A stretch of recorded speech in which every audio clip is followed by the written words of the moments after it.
the doctor suddenly discovered something strange. This was clearly a restaurant with 17 guests, but the surroundings were eerily quiet. Those people kept putting their knives and forks to their mouths, and then put them down mechanically. The doctor reminded Clara that the people eating in the restaurant were not breathing. Clara was frightened, just when they wanted to leave quickly. We can take another look at the menu. At this moment, a strange man suddenly came to their side. Before the doctor could say anything, the man turned on a strange instrument and began to recite silently. Spleen, brainstem. Is there a lot of demand for those?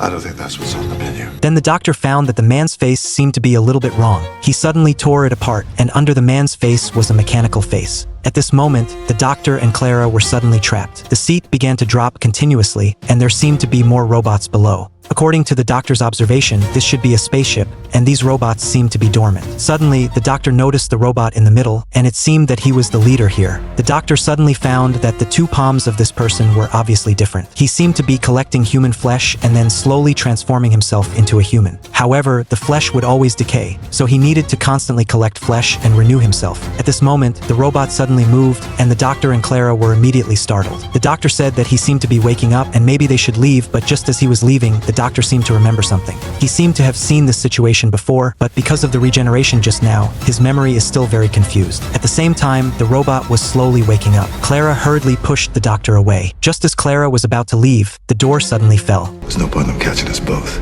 Oh, give me the screwdriver.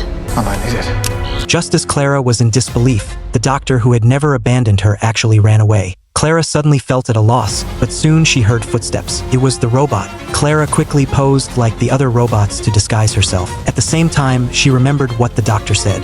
How long can you hold your breath? At this moment, the robot began to observe Clara carefully, but because she was not breathing, the robot thought that Clara was also a robot. Clara began to endure the suffocation in her lungs and slowly moved to another passage. However, before she took a few steps, Clara despairedly discovered that there were even more robots here. But at this moment, Clara had reached her limit of endurance.